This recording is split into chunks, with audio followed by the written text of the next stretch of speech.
Yo, what up, everybody? Welcome back to VFL in the Lane with Alexis Hornbuckle and, of course, Jarnell Stokes. Jarnell, say what up to the people. Yo, what's good, VFL? Yo, we also got a special guest, Russ Smith, in the building. Russ, say what up to everybody. What's up, everybody? Before we get started, I just want to make sure we give a special shout out and big thank you to our sponsors, Tennessee Tap House on Peters Road and Hound Dogs in Knoxville. Thank you for allowing us to continue to do our thing and represent not only athletes, but also Tennessee and also what's happening in America today. So we got a good show for y'all today. Tune in. Yes, sir. Yes, sir. We got Russ here. Russ, hey, I wanted to have you on the show because not only were you a champion and you were my teammate, you proved to the world that you're a great ball player. I know you may have not, been recruited as high. We want to ask you about that, but you've also helped me in the business world. I come to you for advice just, about small things like putting together an account. Personally, I met you like with the Grizzlies. I was in a position where I was like, man, I can't do that shit. Then I see you doing it and you break it down. I'm like, okay, that's how I'm taking notes too. So I gotta commend you for all that, man. So yeah, we definitely gonna have a good show. But I guess my first question to you is, where are you these days? What do you have going on? I know you're in Louisville, right? I'm supposed to be coming up there in the next week. I think Friday. Yeah. So right now, obviously, I'm still very much active basketball player. So I'm gonna just run you through what I've been doing the last couple of years. After Europe, you see me in China the first season. Obviously had a good season, had a good year. Then after that, I came back and started the season out really strong, but then I got hurt. So I had to miss a lot of the rest of the season almost. And returned, I had to go to the China summer season because I do both. I do the winter, fall, and the spring, summer. And did 45 points a game there in that league, previous 61 points a game. World record. World record. And then after that, I was training for a training camp, and I got hurt again. So I had to sit out. And when I returned, it was like February, and all the leagues were kind of in the middle of their season. So, it was always hard to find a job around that time in the middle of the season. So Puerto Rico started back up. Mm-hmm. And once Puerto Rico started back up, jumped on it. I needed the hoop. Thank God I did, because I would have been out for a very long time if I didn't. So I played 5 games there, 25 a game, shooting 60, 80% splits, field goals, threes, and free throws. And Corona hit. So once Corona hit, it kind of put everybody back at home, but I got a chance to really lock in on some things that I like to do besides hoop. And one of these newfound passions was taking my bourbon whiskey knowledge to the next level. I've been in the industry for about 3 to 5 years now, maybe 4 or 5 years. And now I just started my own company, got my business set up on that end, paperwork, licenses, and all that. So that's kind of what I've been up to, been working on. And then in New York, I have a partner who's deep in the music industry, work with Rough Riders, Swiss Beats. So we have a whole label movement going on in New York, and I'm kind of hands off on that. And also I've been working on a real estate license so I can have some passive income one of these days. And but yeah, bourbon is bourbon whiskey in the liquor industry is probably my main pillar. What got you into that, bro? Yeah, it's a lot, right, Lex? You're killing it, man. Hats off. That's what's up, man. Seriously. What got you into the whole move with the liquor? And that's pretty different for an athlete to make that. You got your face on the logo. I wish we can pull it up right here. Yeah, man. If you can, see if you can pull that up. But yeah. What got you into that, man? Honestly, it was being here, living in Louisville, Kentucky, and that's the end here. Mm-hmm. If you're in New York or something, I don't know, it's probably music. If you're in San Francisco, it's tech. If you're in LA, it's film and modeling and things of the sort. Mm-hmm. Being in Louisville, Kentucky, or in Kentucky, period, is bourbon and whiskey. And, 98% of the world's bourbon and whiskey is made in Kentucky. So when I'm walking around the streets or when I'm somewhere, I'm going to know someone that knows someone, and I'm going to move up that ladder pretty fast. And I honestly just think it's a healthier spirit than a lot of the other spirits, and it's flavorful to the palate without it even being put in your face. So like, I don't need something to say strawberry for me to go on a palate experience. So that's one of the reasons why I really enjoy the spirit. Yeah. Hey, listen, let me know when you're doing a bourbon tasting. I'm there. I'm Yeah, there. All right. I'm working on that, man. I just got on a couple people because I was telling Jarnell, man, it was tough because I was supposed to have a couple meetings, right? But there's the riots and stuff downtown. So on TV and in the media, it looks like Louisville's a war zone, and people are afraid to kind of come up. It's bad, but but the office buildings downtown are all shut down, and the protesters and people are burning like the boards. So I can see why it's kind of touchy to come up and try to get some business done downtown in our city. So that's been the hold up for the past 2 months for me. You posted a video, or you may have posted a few videos of you being in Louisville. I think this may have been like 2-3 months ago when it first started. Yeah. You were one of the first people that showed the world that like this is real. Like I'm a pro athlete and I'm out here very much, bro. Going up in my face. You know what I'm saying? Very Is much. it still like that? Is it still like that in Louisville? Kind of, because yesterday, I think it was, or a day or two ago, a couple police officers had gotten shot. So like, but the thing is, when you're down there, you don't know what can happen at any given moment. So it's almost like when you're like outside in the hood past 2 or 1 in the morning. Like, I'm from New York, so if I'm in the projects or in the P's, and it's a lot of people outside and this confrontation, anything could happen. Bullets don't have a name on it. Same thing out here, but it's a little bit more magnified because there's raising tensions on both sides, and I don't know, the flight or fight might kick in at any given moment. So when I was there, the police were on edge. A lot of some of the rioters were on edge. A lot of the protesters was kind of peaceful, but it was the other people I felt like that was coming in, that was agitating some of the cops, and then it just blew out of proportion. People started shooting, and I ended up getting out of there. And that was probably the last time I did a night, show up during the night to go down and protest. So that's what's up. Hey Lex, I remember I had asked you, in regards to your like championship run. Yeah. What I asked her, what was the secret? What made it all come together? And from what I got, you said chemistry, you said a little bit of Pat Summitt, but for the most part, you said that, Pat Summitt was recruiting dogs and she was recruiting people with heart. You know what I'm saying? I think that's what I got from the gist. Yeah. I mean, that's a big part of it.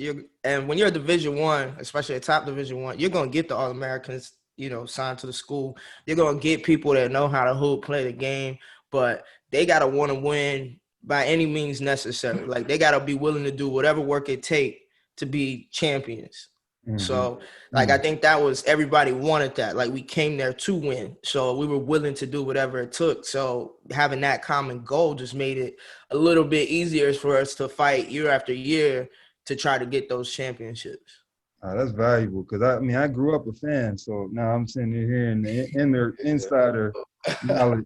Russ, can you say this? You had the same experience with how you guys won, how you was able to, because y'all were good all 3 years, right? All 4 years. Yeah, we did a 4 chip, 8, but we won like a lot of our conference championships and regular season stuff. But yeah, I'm piggybacking off of Alexis on that one. It was like, for me, I've never won anything in my entire life. High school's always been first round. AAU ain't really. We got a title, but I wasn't making a lot of noise like that. But being on the team with like Peyton, and then for Peyton's last year, one thing that I understood was that it was like if we don't win a championship, you're not getting drafted. So that was all in Peyton's head. Like, if you don't win a championship, you're not going to the NBA. So he was stuck on that. And then we had Gorgie. Gorgie was probably the smartest dude on the team, G-Man. And then we had a lot of other guys who was willing to do their role. And it just made my job a lot easier to be the scorer. So I would say everybody knowing their roles and playing their parts to perfection. And the coaching too. Coaching takes, Patino. Yeah, man. Like, you had Summit knew what she was doing over there. Like, she's not going coach not going to put, good players. A great coach is not going to put good or great players in a situation to be below average. Like, coach could have easily put me in a situation where I had to, don't score, be smart with the ball. I want you to do. No, like, he made sure everybody played their roles to the best of their ability. Mm-hmm. Okay, that's strong. That's strong. Do you feel as if with that situation, and we can edit this out if you want, but with the situation that happened out in Louisville, like, what was that, like 2-3 years ago? My agent that was in NBA when at the time was in that whole mess, so I kind of got called. I seen your name pop up here and there, Russ. You know what I'm saying? Did everything get cleared? I was in the locker room.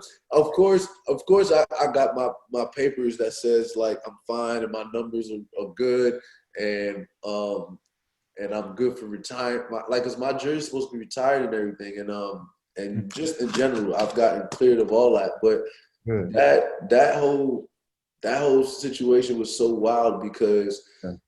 It was more so like a recruiting violation that kind of crept up on a lot of the players. Like, cause we're sitting there like, we won that shit fair and square. This shit was fair. Like, we didn't need any other extracurricular activities to get anything done. But from a recruitment standpoint, that was where everything kind of went sour. So was you there with me in Memphis when you might have been there, you might not have been. When I first found out, I was looking I was. I found out on the training table, looking at the TV. So, and TA was right next to me in there, and Zach and and Mike. I was mad as hell. I never felt more embarrassed. Yeah. That was one of the most embarrassing days of my life. How did you get cleared? Did they ever like come to an understanding? Like, just take you out of it. Did they come to an understanding with Louisville? Yeah, all right. So what Luke did was he filed a separate motion for himself and a lot of the other players that weren't named, like, out of the wasn't out of the horse's mouth. So he filed a motion for all those guys. With me, the woman was with my name, Siva's name, and I think it was Shane's and somebody else's. They were trying to, like, build up the suit. But I sat down with the NCAA 1v1, and it was basically one of those things where I think my reputation here in the city kind of helped me, like, dissolve any kind of speculation. And then for me, it was like, at that point in time, you understand, like, for 3.5 years of college, it's like, I'm Russ ridiculous. There's no way in hell I would, even think about paying for any type of female. Like, it's like, what? It's like, what do we? And first of all, I'm in college. Like, I'm not getting that type of money to be throwing out hundreds to women coming over. So it didn't make no sense. So all my stuff added up, and Peyton as well. Like, Peyton's claim was, how could he? It doesn't make any sense. Like, and can we do like a defamation lawsuit on the person who wrote the book or something? Wasn't it a book or something? Yeah, you can, but it's like, if you do it, then doing a defamation suit, it's almost like, all right, who are we suing? We're suing a woman who doesn't have anything. Like, what I'm gonna take, like, it goes off her back, like, it's not worth it. It's sad. People really go out of their way to try to ruin people's lives. Like, that's crazy. Like, no athlete in college that I've ever known, even the ones who don't get playing time like that, they don't gotta go pay for Like, come on, man. Yeah, they No, gotta you pay put for on the uniform, you're on the roster. They can Google you. You Yeah. good. Hey, yeah, like you'll be fine. You can survive, and Yeah, that's it. That's it, and that's man. it. Like, and that's the best way I was explaining it to them, and it was like, do you want to walk around the campus with me? And these are the old NCAA officials. They have the little recording monitor on. It was kind of funny. Like it was a cool little environment. Like they was laughing with me because they know. Like it's like, yo, don't have me up here and admit, like trying to admit to this stuff. Like it shit just even sounds funny. Like it's weird. Yeah, seriously. That's crazy that the NCAA puts effort into dumb shit like that, but then COVID, important shit, they don't got no answers to. But hey, I'm gonna let that slide. Man, but hey, man, they're some wicked people. They go by, if they have an agenda. I don't know what that agenda, what the agenda was. Maybe it was to bring down the university. I don't know, but they're gonna follow it, and they're very adamant on that. But that was weird as hell. I swear, just for the players that were playing, like for the recruits, like yeah, if you bringing in recruits and you bringing in people, you get busted, like that's on you, like, and you got to take that to the chin. And that was one of the things that happened with us, but. Not the players, like that's come on. Yeah, seriously. That's what's up though. But you would say like Rick Patino had a big part in just you as a player, as a person, or you? Because I hear a lot of stories. I'm like our GM, Chris Wallace. He's former Rick Patino. Big Patino fan. It was. I hear he's crazy, man. I'm not sure. And that's why I kind of want to ask you. But I heard some stuff about Pat Summit. Yeah. We going deep. Jarnell just setting the Go ahead, Russ. I'm gonna let you go first on that one. I want to know what you got on Coach Summit, though. I mean, everybody know what happened with Coach even before this past little like UFL and stripper thing, which was like unfortunate. But one thing I could say was that. After his Coach P's first ordeal in like, I think it was 09 or 08, when I got there, he stopped recruiting a lot of the big names, and he started recruiting all of his players differently. Like they went to getting guys who were like, what's the word I'm looking for? Low risk players. Like they're not gonna be out there smoking or getting in trouble. You might have one or two bad C's, but you're not gonna have a whole team full of them. Like Coach P started to change his whole recruitment stuff. Like if you're a 5-star, you coming in and you got parents, you got handlers, and you wanna, it ain't happening. Bro, we started 2 walk-ons on our Final Four team. Like and then we have, Gorgie from out the country, and Peyton is like clean cut, like throughout his college career as they come. But with Coach, he was very fierce and like no bullshit, no tolerance. And that's about as, I mean, what you want to know as far as Coach, like what's something. I heard both with Patino and Pat Summit, they used to get physical. That's just word on the grapevine. Oh, no. Like snatch up a player or something? Like yoke somebody up? Yeah, that's normal. That was normal. Yeah. I'm a Gen Z baby. Yoke somebody up? Yeah, I mean, she like get in your face and be right there, like get your attention. I don't really like, Coach ain't gonna hit nobody, but. Dude, they can't do that. Coach Pop Nah, you can't do that now. Yeah, he like, cause with me it was I was happy to be on the court, and I didn't want to ruin anything. Like it was, man, he knew that too, so he kind of took advantage of that. He would like grab my jersey, so it was almost like a punch to the stomach, but he'd grab my jersey hard as shit and yank me and just say the shit he ain't gonna say to nobody else. And I'm sitting there like, damn, I know if I say something, I ain't gonna ever play again. I ain't gonna never be here again. So I'm gonna just sit here and take it. But if he did it to somebody else, like he did it to Gorgie one time, and Gorgie was like, you ever do that to me again. Like, Gorgie was crying. Like, I'll never forget that. Gorgie was crying. Got in his shit, said some things he probably wasn't, said some little manhood challenging things. You know what I mean? Tested his manhood. Gorgie African. And Gorgie started crying, and he grabbed him. He was like, "Yo, don't you ever talk to me like that again." He said some stuff to Lou. Like, wow. Yeah. Wow, bro. Yeah, I wish we can yoke up kids now, man. I promise you. Low key, I don't know if I should put this out there, but on our AAU squad, we yoke them up, kick them out. Like, listen, we get permission from the parents first, so don't nobody be trying to throw no lawsuit at me over there. Oh yeah. I mean, I'm not against it, like, because sometimes that message gotta get across, and like it's a game, like you trying to win, so it's in the right. But I think there is a line, and what's the dude from Rutgers? Like whatever his name was, he crossed it.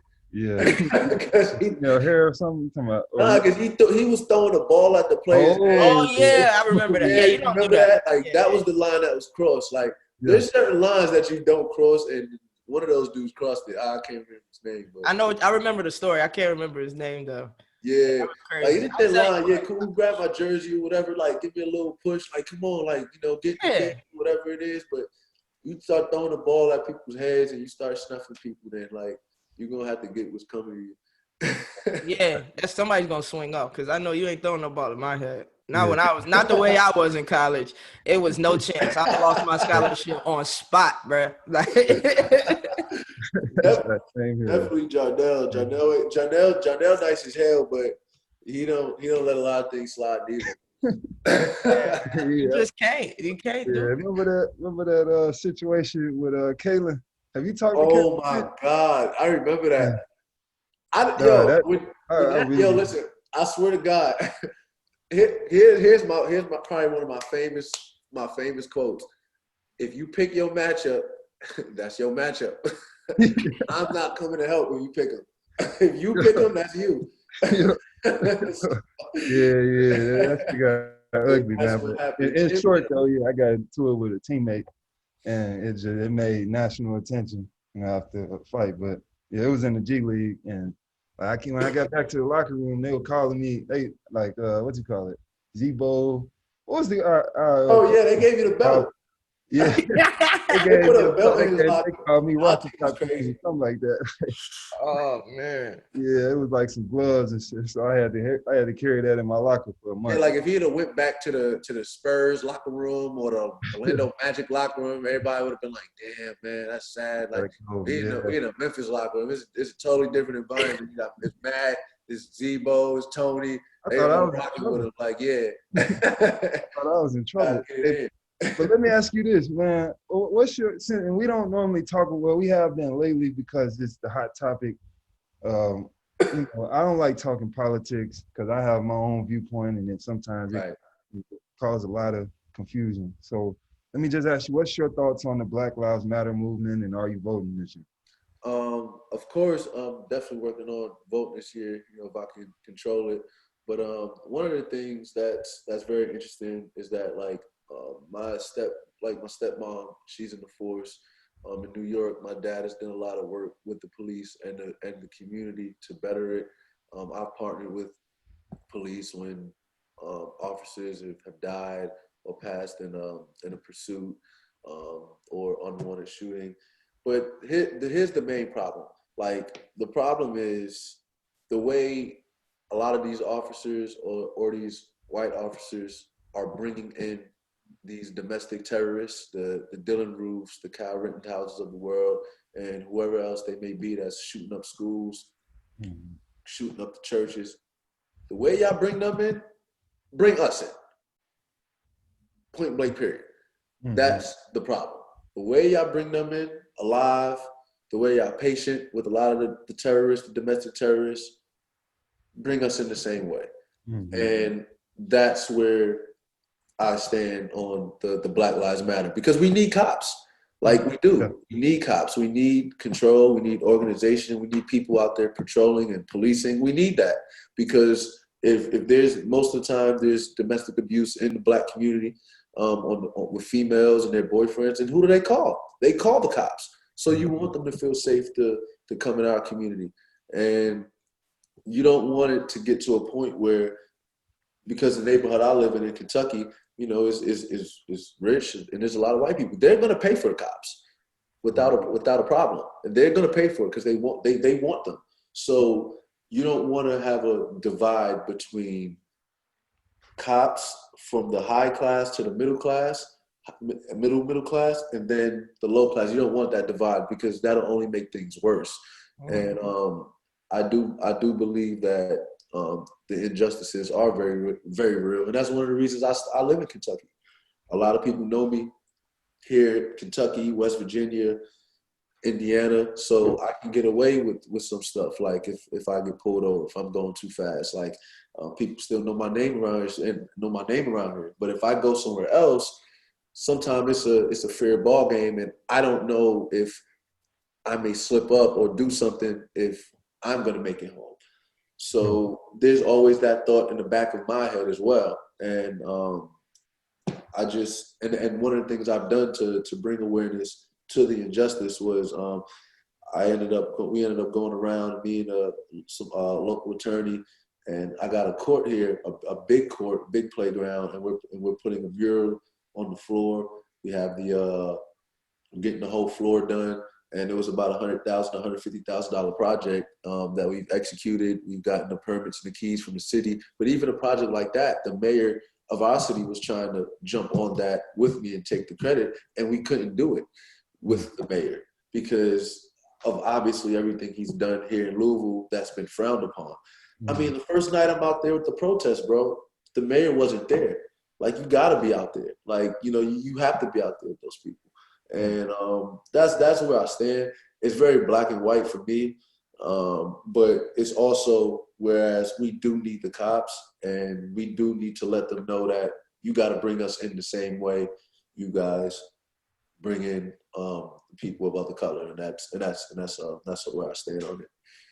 That's new. I haven't really heard that viewpoint. Like, a lot of people will say, like, you know, it's injustice and, like, as far as people, too many people in prison, or, you know, too many this and that. I haven't heard just the de-escalation situation being better than that being the focal point.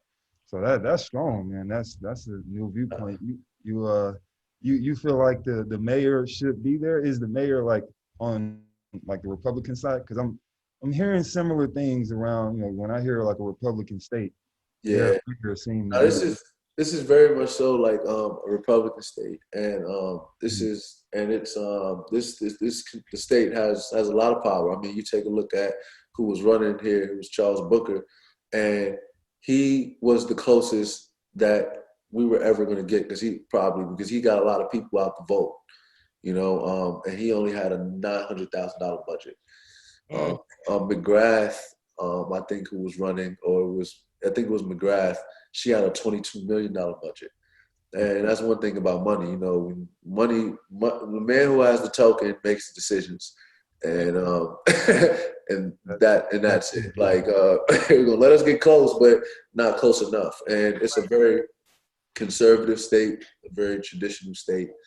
Fort Knox is right up the road. So once protesters, you know, really started agitating the economy and making things difficult, the mayor just said, all right, curfew, so he can be in his house, and the army, the troops come down. That's about 45 minutes away where they station. So we have troops here. Like our place, I have a bunch of Pakistani friends. When we were here last night talking about it, he was saying down at the Army Hotel, it looks like they're back in Pakistan, like with all the guards and the officers that's surrounding the place, the boards on fire.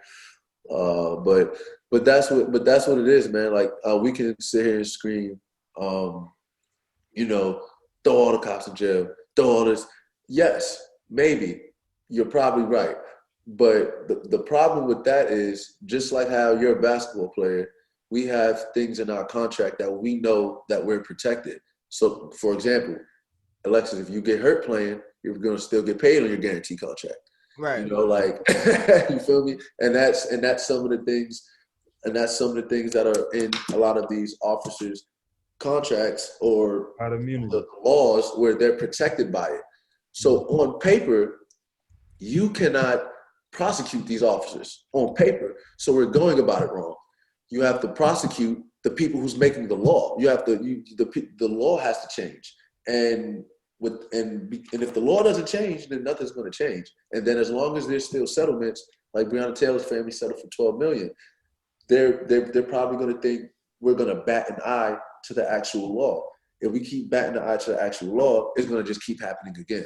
Right. So it's either we change the law or we got to be nice, play nice, and hope the cops get better at being aware of the social injustices and bring us in nicely, or we won't burn down the city. That's basically what's going on. We know the latter ain't gonna happen. We know the second one ain't gonna happen. It's not gonna happen. You know what I mean? But you're right. You're right. Definitely got to change the laws. And people take that settlement because they're looking at 12 mil. Like, I'm out of debt. I'm good. I could move out the hood. Yeah. Instead of saying, no, we're gonna fight this. And lawyers, like good lawyers, need to step up and say, hey, I'm going to take this case pro bono because they deserve it. Yeah. Like, you know, you gotta have a legit legal team. Like, you have to, because if not, it's, you know how that's gonna go. Yeah, but also too, pro bono, we need some good lawyers that's gonna be like, okay, I'm gonna take this case, but I'm gonna make sure we don't settle. I would have liked to see personally, I would have liked to see them not settle. And that's what I'm saying, my bad. Yeah. And even though I know that, you know, they may have needed it, I would have loved to see them not settle and go, and continue to fight that. Take this so this won't happen again. Because I think I forgot what it was that they just implemented. It has something to do with no-knock warrants. So they kind of like banned that now. Like, you can't, there's no more any no-knock search warrants here. But that doesn't address the actual problem, because the officer that that fired all the rounds, he got prosecuted on a charge that's like similar to a Class D felony of shoplifting. I forgot the name of it. It starts with a W, but that's like wanton endangerment. Yeah, and that's like as cheap and petty as they come, and the other officers wasn't even prosecuted as well, but they were supposed to be there. That's what the warrant said. You know, right. Like it's very touchy. And me living in the state that I live in, I kind of gotta straddle a clean line, because there's many people who believe in injustice, but also believe that the cops were in their right to be there. Hey, listen. Go ahead. I'm sorry. Go ahead. No. But I feel like I already know. But it's weird for me. But I've chosen the route to go, instead of F the cops, F this, F that. We got to be better at realizing the injustices and hope to strive towards equality for the Black community with the officers. We need to build that relationship. So that's kind of the route that I've chosen. But what was you gonna say? Like, I'm interested too. Nah, I was just gonna say, like, in my opinion, there's no way you can agree that they was at the right place unless you just a flat out racist just saying, yeah, they were in the right place because they got rid of one, basically, to say the least, right? And I definitely believe in prosecuting the officers because they committed a crime, and they're quick to do that to us, whether it's a petty crime or or a Class A felony. So whatever it is, they're so quick to throw us in jail. And I understand the protections and immunities that they have through their contracts or whatnot, but there has to be another way. There has to be a way to hold these men accountable without money, without access to their families. Even if you got to put them somewhere, you know, where they almost like a halfway house, if you will, but you know that they don't have access, or they only have certain visitation rights or whatever. I don't know what the answer is on that end, but I don't think it's fair that they could just keep shooting and killing us and then walking away. I feel like here's what I think. Like, I think they should have name and numbers like the way they do athletes, so we can identify them. That's one. And then another thing is body cameras are mandatory. If you take those off, that's a felony. I think taking the body cameras off of you should be a felony. If your camera's not on, it's a felony. And that's mandatory 2 years if it's not on. In New York, if you're caught with, I think it's a shell casings or a gun, you're going to jail for 2 years, mandatory. If you're not licensed or it's 18 months, it's something like that. But that's what I think can start the conversation in the right direction, and we put that pressure on the cops, on cops, and that's something that if they don't agree with, then that's the problem, because we want to feel safe too. We want to know that your camera is on, and that after this incident,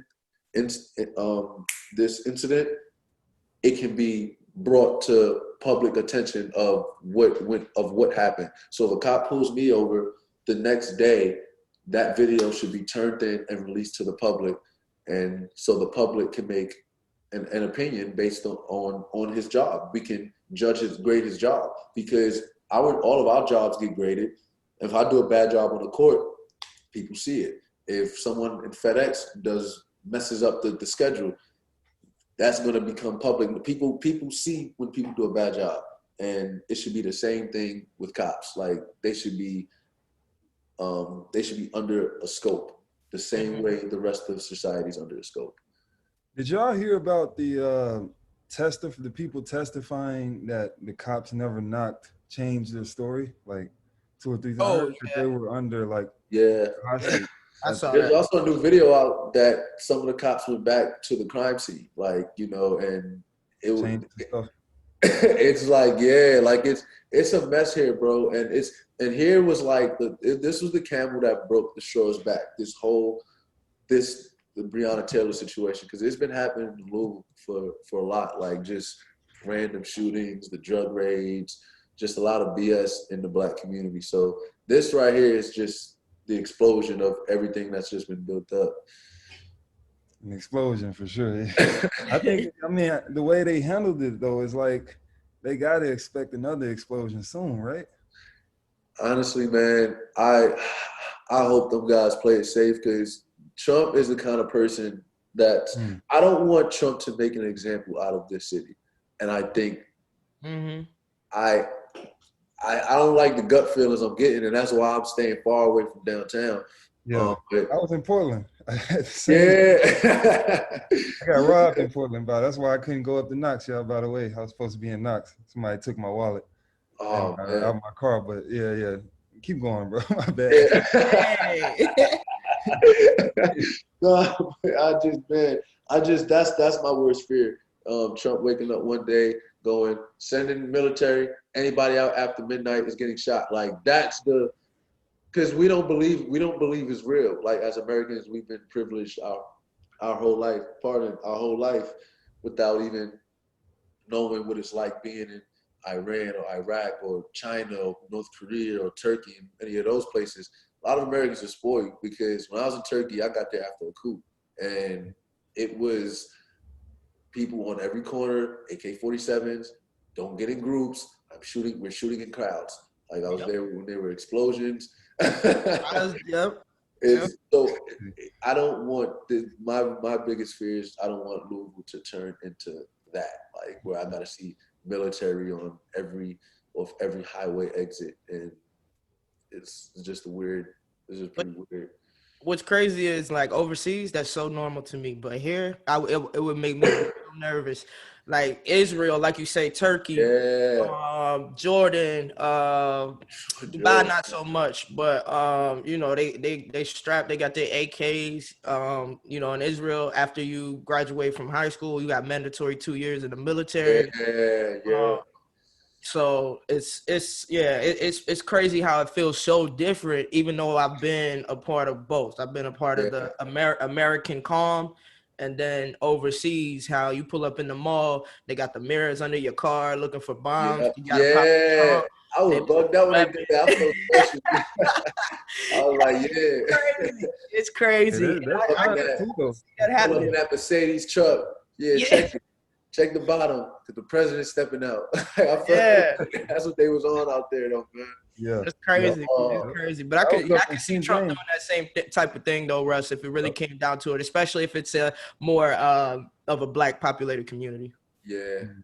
That would be historic too. I can see him trying to make a mark like that. That would. But then again, that would be.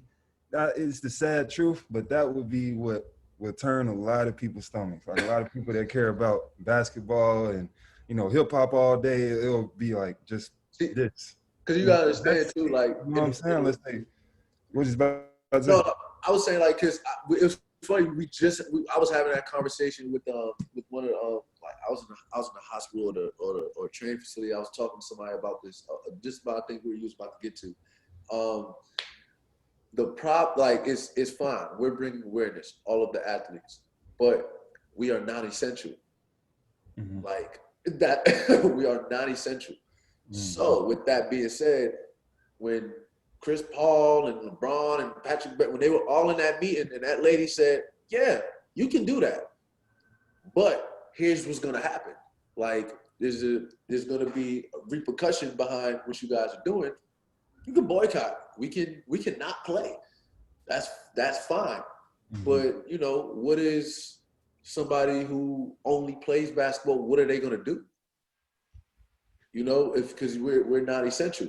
So when you're not essential, then only the ministers, like the FedExes of the world, the medical field, the engineering field, and those are the industries that's going to prosper. But people love sports. People like sports. People want sports. So that's the only reason it's here. I mean that's a fact. But it's just like if they had to take that pay cut, or if they didn't get paid or whatever because they chose not to play, in my opinion, the people, that's the NBA. But what about their endorsements? What about the people that they're representing and the companies they're representing? In my opinion, I can't say play or not play. Right. As a former pro athlete, I know how I might feel. I might be itching to play, right? And using my voice on that stage. But the part of me that grew up in West Virginia and experienced racism and then go to Tennessee, continue to experience racism, it's just like, nah, man, I want to play for y'all. And I think that's when your endorsements, the companies, the people that you support, that you started or that you run or that you partner with, I think that's the perfect time to uplift you and say, you don't have to do that. We got you. Let's get this word out. Let's make an impact. Because all not playing sports, you see what happens. You piss off all the people that think that they own athletes. Right. We're supposed to play. What are we going to do? That's what spectators are saying. What are we going to do? What you mean? You don't get paid to watch me. Right. Like, I don't care what you do. So it's kind of like that. I don't know. I waver back and forth sometimes. No, I like that. I like that concept where it's like, all right, if the league I'm in isn't gonna maybe pay me because they're on the fence and we're not essential or whatever, it's important for the people who do the endorsements, the Nikes of the world, the Adidas of the world, the Humanas of the world, the Amazons of the world, the FedExes, the UPSs. I mean, you start getting companies to back, what the Black Lives Matter movement is standing for and not what the perception of it is, then there'd be some really good traction. I think the fact that what the NBA was doing with all of the Black Lives Matter stuff, it was cool and it was great. But like you said, Alexis, like there's people are against it, and it's like, why are you against it? It's because, they just want to see us play. They want to control us or whatever. But all right, cool, it's fine. We can take that out of the hands of somebody that's giving us a platform, but we can make the people endorsing our league, wanting to be a part of our league, we can hold them accountable. Right. And so all the pressure won't be on the NBA to make those statements. All right, cool, NBA, you can be NBA. But if you want to be Hulu, you got Lillard and Joel Embiid holding money phones to their ear all day. Now I need you to really endorse some of our players and take the initiative. So, but I agree. That's strong. That's strong, man. Well, I feel like if Trump was to try something in Louisville, going back to your point, I think it'll anger more white people. Like he already have enough, Republicans still have a chance. Every generation is losing more and more angry white people, which is what they need, in my opinion, to fuel that Republican system. I think he'll make a lot of white people feel guilty, and they But you kids. heard what he said though too, and what he said is so true. And Trump is smart. We were literally talking about him yesterday. You can. He said, yeah, all the celebrities are mad at me. Yeah, all the celebrities are throwing rocks at me right now. But when it comes time to vote, they'll vote for me. Why? Because I know I make the money. So that's another thing we have to worry about too. Like a lot of the 1%ers of the world, they're gonna pick Trump. If there are people who like to count their money. And that's just the way it goes. Like you're not gonna put somebody in office who wants to take money away from you unless you're a morally fundamental across the board person who cares, unless you're a humanitarian across the board, then yeah, you're not gonna vote for Trump if you're that 1%er. But I actually see him winning again. Like, and it's sad because there are people out there who act like, all right, I'm not going to support Trump. This is wrong for the image. It's like when everybody was posting those black screens. It's like, all right, you can post those black screens and be a part of the trend. But what are you going to really go out there and do? Are you going to vote for that man? Are you going to really go out and bring about change? Until then, I don't want to hear nothing coming out of anybody's mouth. Go out there, do something, go try and change the world. If you're not going to go try to change the world, if you're not going to try to help your black friend, then you shouldn't be talking. Hey, big facts. Go ahead. There you go, man. I'm gonna let Lex take us out, but Russ, one more question, man. How do you feel? And you were what rank? I think you were like 120 in high school, right? Something crazy, right? Wait. As far as ranked on like rivals. As far as man, I got ranked as soon as I committed. So I couldn't even tell you. What they see, like, man.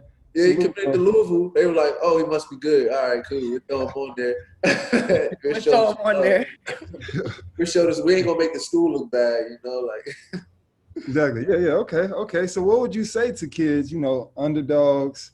You almost went undrafted, and what I'm saying, you held your own. I feel like if you would have stayed in China, bro, you would have been probably the best player to play in that. I seen this man put up 60, 70 points with ease, dog. It was crazy, and I had the best team. So, but with that being said, man, let's more so for some advice for any kids or parents listening that maybe want to send their kids to college or going through the basketball process and world. Any advice coming from Russ Dickulous? Yeah, man. I would definitely say, don't play to be ranked or socially accepted. Like play for the love of the game and to the best of your abilities and believe in yourself, because the moment that somebody else that's representing you or around you believes in themselves, believes in you more than you believe in yourself, that could be a problem because there's always the next attraction. I think what I've done a good job of is everywhere I've went, I've literally disintegrated, destroyed. And it didn't matter if I was ranked. It didn't matter if I was getting paid $50,000 for the season or $1 million for the season. It didn't matter if I was in the NBA or not. Everywhere I went, my name is now a worldwide brand and registered trademark because of the work I put in. And I was somebody that wasn't supposed to even make it playing professionally. I came to college to be a psychologist and a journalist, and ended up being who I came to be. So with those kids out there, believe in yourself, grind, work hard, all of the cliche shit, but make sure your heart and your passion is in the right place. Like, that's strong, man. And I appreciate you helping me with the business too, the summer camps. Oh yeah, bro. Like, Yes, nah, that's like, yeah. Like I was happy you did it too. Once I seen it, I was like, yeah, that's yeah, he was embarrassing. There's listening. more stuff too. Like, once, once I get the meeting done, I can Mhm. definitely chop it up some more. There's a lot more other tactics and everything I got up my sleeve. So it's I'll be in Louisville Thursday, man. Hope we can go protest too or something. no doubt. Now we definitely all pull up downtown. We got some time during the afternoon. I can walk through it. My boys stay in the Omni. I'll bring you around. I'll show you what everybody doing. All right, cool. It's always love. Always love. That's Yeah. what's up, Russ. Thank you, man. Thank you for your time. Thank you for sharing your vision, your viewpoints, and just like your experiences. You definitely came on and blessed the show. Very talented, you know, great example for black men, young black boys, and athletes in general of all colors. So again, I definitely appreciate you hopping on with us. Nah, thanks, Lex. It's an honor too. Like, I appreciate it. Thank you for having me. You guys are great. No doubt. And before we head out, you know, I want to thank our sponsors once again. All right, Hound Dogs in Knoxville and also Tennessee Tap House. We appreciate y'all. Make sure y'all go support those businesses. And remember, we love y'all. Spread love, not hate. Go vote. All right. Let's just all be better people together, man. All right. Oh, yeah. Go Vols. Until next time.